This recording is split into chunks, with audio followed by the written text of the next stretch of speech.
In a galaxy ruled by order and fear, one human was locked in chains, not for a crime but for being born on the wrong world.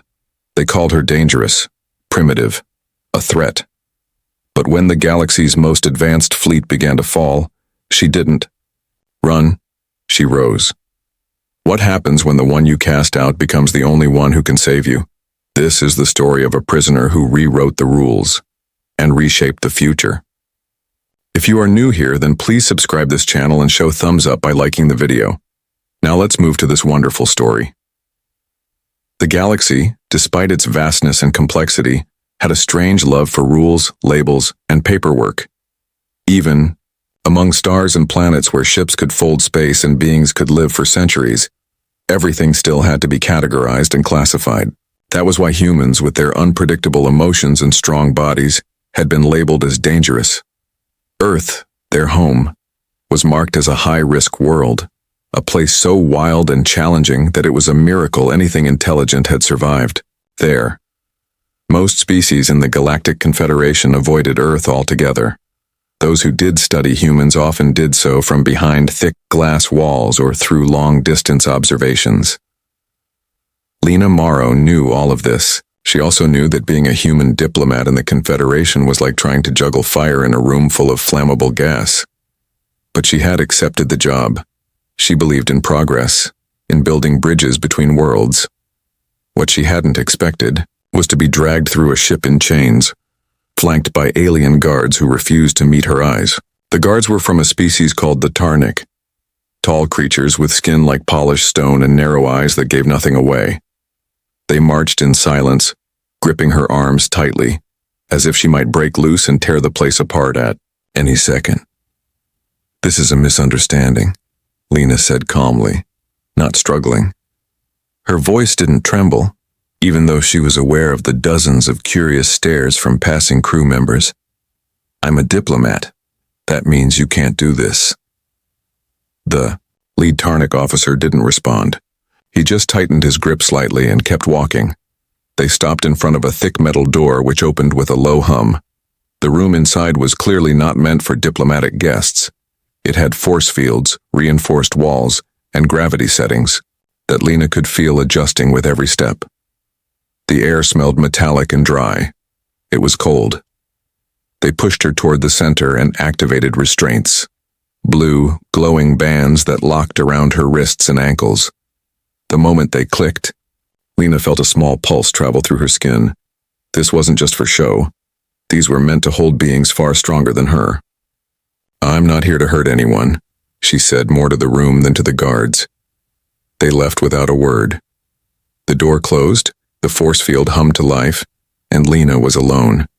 She sat down on the floor, stretching her arms as far as the bonds allowed. The silence in the room was thick, broken only by the faint buzz of energy fields. She let out a slow breath and closed her eyes. She had trained for 100 situations, but this wasn't one of them. Diplomats didn't usually get arrested for defending themselves. Then again, most species in the Confederation didn't view self-defense the way humans did. When the Tarnik commander had grabbed her arm during the argument, Lena had acted on instinct. A quick twist, a firm hold, and he had landed flat on his back in a decorative fountain. Apparently that counted as an assault. She opened her eyes and glanced around. Cameras watched her from every corner. She smiled faintly at one of them.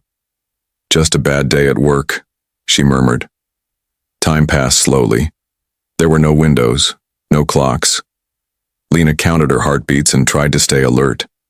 A few hours, maybe more, went by before someone finally returned. A group of aliens in long, pale robes stood outside the force field. At their side was a creature built like a wall, its skin rough and armored like stone, carrying what looked like a large energy weapon. One of the robed aliens began speaking, ignoring Lena completely. "Subject appears physically stable. No signs of mental breakdown. Emotional response contained." Lena raised an eyebrow. "I can hear you," she said. None of them reacted. She stood up, causing a few of the scientists to take a step back. "My name is Lena Morrow. I'm a representative of Earth. I've completed over a dozen diplomatic missions, and I know how to..." break out of these restraints if I really wanted to. But I don't. So maybe we can talk instead of pretending I'm not in the room. Still no answer. One of them typed something into a floating tablet. Lena sighed. You're going to learn something. Very quickly. Humans don't like being ignored. After a few more observations, the group left, and she was alone again. More hours passed.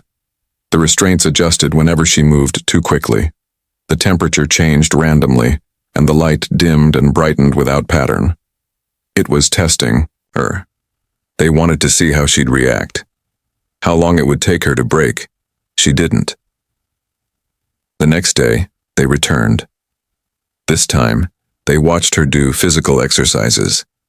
Push-ups, balance checks, breathing patterns. She performed without complaint, moving with slow, precise control. When they tested her with sound pulses and flashing lights, she didn't flinch.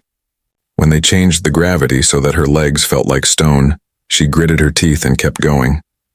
She even smiled once, just to confuse them. On the third day, the energy in the room changed. The scientists were quieter, the guards more tense. They kept checking their devices, whispering in low tones. Something was happening, and it had nothing to do with her. Lena sat in the center of the room, legs crossed, watching them. You're worried, she said aloud. Something's wrong outside this room, and if I had to guess, your ship's about to face something you're not ready for. This time, one of the scientists looked at her. Really looked.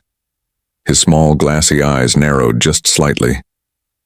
He didn't say anything, but Lena knew. She had felt shifts like this before. On Earth, things could go from calm to chaos in seconds. The wind changed, the sky darkened, and then the storm hit. She had learned to trust her instincts. Whatever was coming, it wasn't part of their plan, but it might be exactly where she'd find her purpose. The moment the lights flickered, Lena Morrow knew her guess had been right. The force field around her cell pulsed once, briefly weakening before it steadied again. Outside, distant alarms started to echo down the metal corridors of the Varela. The quiet order that had filled the ship for days was gone, replaced with rapid footsteps, shouted commands, and a sharp edge of fear in the air. Something had gone very wrong. Lena stood slowly. Her restraints were still active, but the tension in the ship told her it wouldn't matter for long. She moved to the edge of her cell, where a translucent barrier separated her from the hallway. 2 security officers ran past, weapons in hand, speaking in a rapid language that her translator struggled to keep up with. She caught a few words: attack, hull breach, and unknown force. The ship was under assault. A few minutes later, the scientist named Sorel appeared at her cell, his movements quick and anxious. His usually calm voice was uneven. There's been an incursion. Unknown vessels. Our tactical systems are struggling to respond. Lena tilted her head. You're being attacked and you've come to update your prisoner? Sorel didn't reply immediately. Behind him, more officers rushed back and forth. The hum of the engines had changed, lower now, as if strained. You need help, Lena said, watching him closely. And not just from anyone. You need someone who understands what to do when everything starts falling apart. We have trained commanders, Sorel said quickly, though without his usual certainty. Yes, she said. Commanders trained? In perfect scenarios, in theory, not in chaos, not in a real fight. Another tremor shook the ship, harder this time. The floor shifted under Sorel's feet, and he caught himself on the wall. Emergency lighting kicked in as the corridor lights dimmed. This ship won't last long if your people keep reacting like this, Lena said. Your sensors were built for standard threats. Your officers are using textbook formations. That's not going to stop whoever is out there. Sorel looked at her, truly looked for the first time. The judgment that had once filled his eyes was gone. All that remained was uncertainty. He hesitated, then tapped a device on his wrist. The barrier dropped, and the restraints around Lena's wrists and ankles unlocked with a soft click. If you attempt to flee, he began.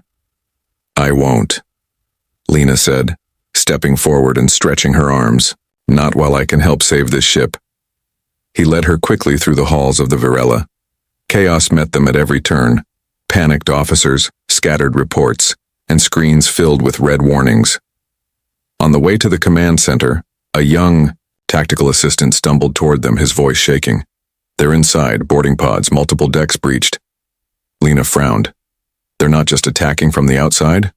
No, they're trying to take the ship from within. Inside the command center, everything was worse. Officers yelled across terminals, alerts flashed, and the captain, Commander Rethon, stood at the center, his posture rigid, his voice strained. He turned, startled when Lena entered. "Why is the human here?" he snapped at Sorel. "She has experience," Sorel said. "We're out of options. We do not need advice from a—" "You do," Lena interrupted, stepping up to the central display. "You just don't want to admit it." She looked at the tactical screen, adjusting the controls quickly. The visual data was a mess. Poorly organized, unclear. She pulled it into a simpler format, highlighting ships' attack patterns and vulnerabilities. The room fell silent as the display transformed into something they could actually use. "You're being outflanked," she said calmly. "Their ships are weaving between your defensive lines and landing boarding pods right into your hull. You've ignored the smaller vessels because your system labeled them as escape craft. They're not. They're full of fighters." The commander's jaw tightened. "You don't have authority. You don't have time," Lena replied. "Seal. Off decks 9 through 12. You're losing them anyway.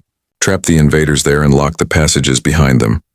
Then redirect your fire toward these 3 ships. They're leading the assault. Take them down, and the rest will scatter." There was a long pause. "Do it," Rethon finally said. The officers moved fast. Within minutes, her plan was in action. The ship's systems began to respond more effectively, shifting fire to the right targets. The force fields around the breached decks strengthened. New orders rolled out to the security teams. What had been a losing battle began to slow, then shift. Lena stayed at the display, guiding each move. Her voice was steady, her commands clear. Where the Confederation officers hesitated, she decided. Where they froze, she acted. She didn't do it for praise. She didn't do it for recognition. She did it because lives were on the line, and she couldn't stand by while people died in silence. After what felt like hours, the final wave of attackers retreated. The ships that remained pulled back, disappearing into the stars. The command center remained quiet for a long moment. Then, Commander Rethon stepped forward. "You saved this ship." "I helped," Lena said. "You saved yourselves. I just gave you another way to see the problem." The commander studied her. "Why would you help us after the way we treated you?" She met his gaze without hesitation. "Because that's what humans do. We fight to survive, but we also fight to protect, even those who underestimate us." He nodded once, slowly. From that moment on, she wasn't just a prisoner. She was the one who had changed the course of the Virella. And though the galaxy still feared humans, they had just learned something new. Under pressure, humans didn't break. They led. Lena Morrow stood at the edge of the command deck, her arms crossed, eyes fixed on the stars outside the ships. Viewport. The lights of distant systems twinkled like silent witnesses to everything that had just happened. The Virella was still standing, damaged but intact, thanks to a series of hard choices, a few bold maneuvers, and a human who had once been locked in chains in the ship's lower cells. Around her, the crew moved with a new sense of direction. They no longer looked at Lena like she was a threat. Now they watched her like someone they wanted to learn from. It had only been a day since the attack, but word had spread quickly throughout the Confederation fleet. A human had taken command during a crisis and turned a near-certain defeat into survival.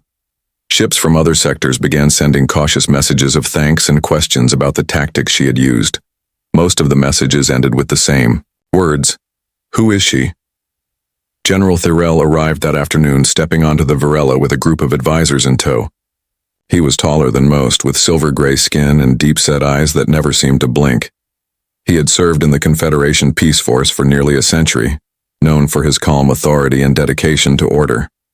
He didn't shake Lena's hand when they met, but he gave her a single nod. which meant more in his culture than any speech. "I've read your report," Thorell said simply. "And I've seen the footage." Lena waited, unsure what direction this conversation would take. "You used methods we would never have considered," he continued. "Some called them reckless, I call them effective." "They weren't reckless," Lena said. "They were necessary. You've been fighting a war that no longer follows your rules." Thorell gestured for her to follow him.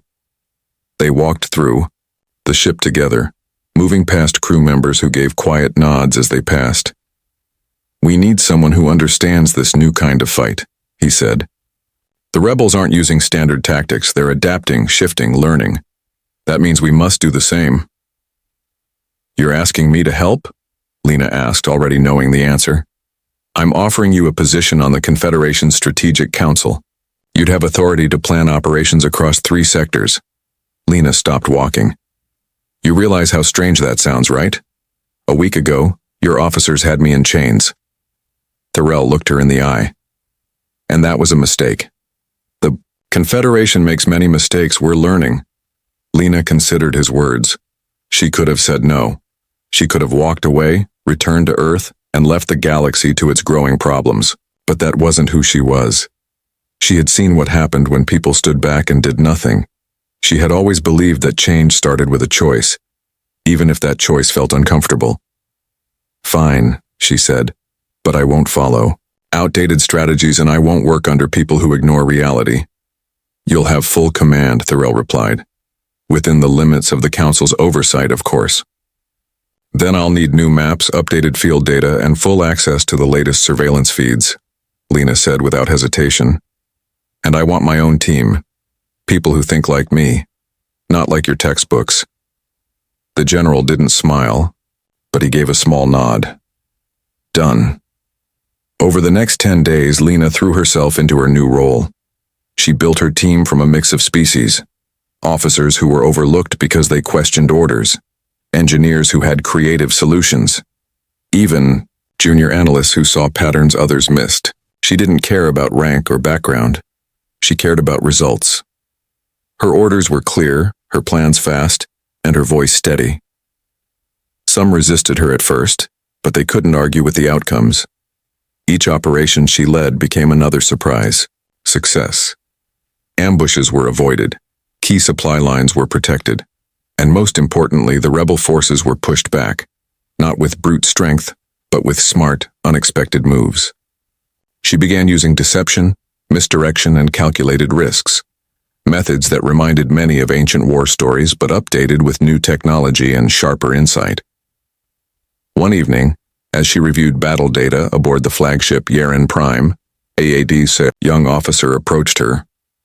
"There's a message from Sector 9, he said. "Your plan worked. The rebel ship surrendered without a shot being fired." Lena nodded. "Good. Less blood spilled." "Ma'am?" the officer asked, hesitating. "Yes? Some of the crew are calling you the Peace Warrior. They say you fight to end fights." Lena didn't respond right away. She looked at the screen in front of her, filled with maps and red markers of conflict zones. "That's the goal," she said at last. "Win just enough to make talking possible." Later that night, she sat alone in the observation deck, looking out at the stars again. So much of the galaxy was still broken, still divided. But maybe, just maybe, it was starting to listen. Maybe a little bit of Earth's fire, that stubborn refusal to quit even when pushed down, was exactly what the galaxy needed. She wasn't sure what the next mission would bring.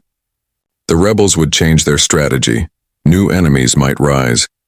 But Lena knew one thing for certain. She would be ready, and this time, she wouldn't be facing it in chains.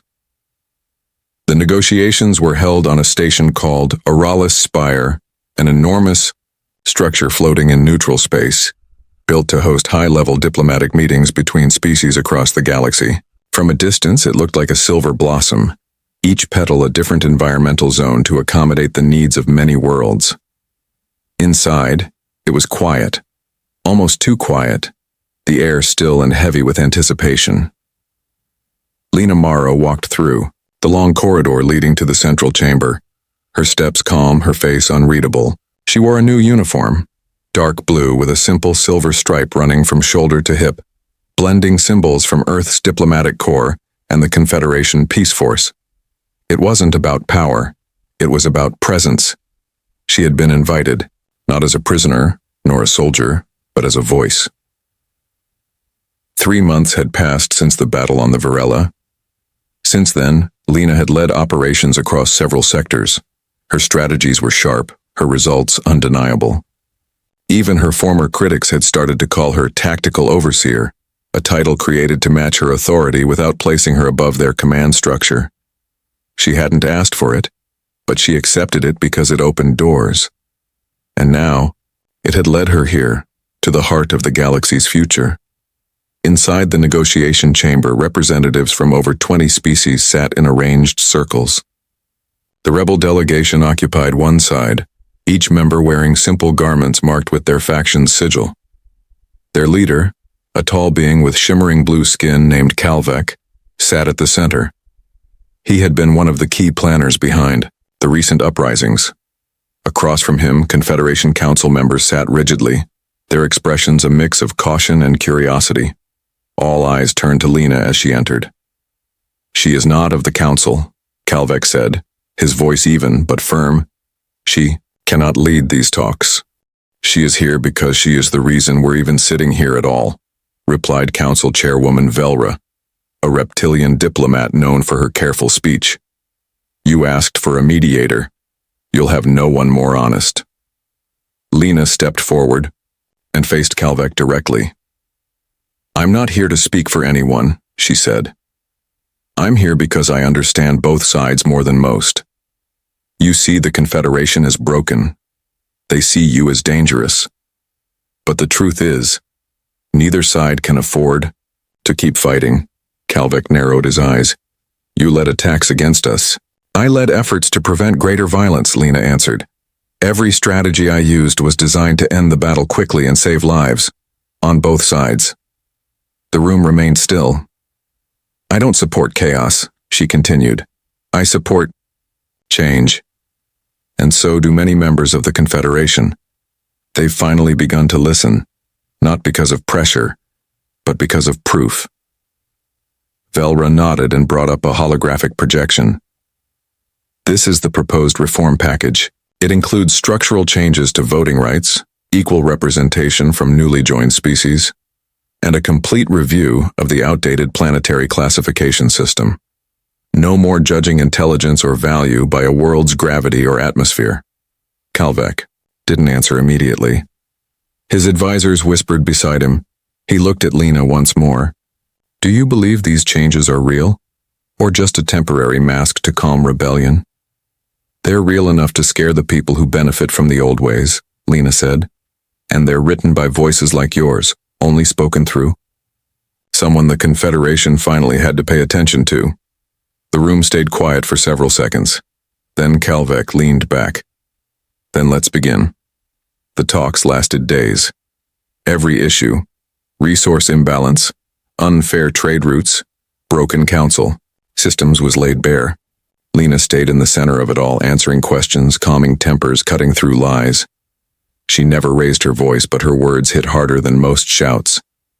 Even when her own world was brought up, Earth, the so-called death planet, she didn't defend it with pride, only honesty.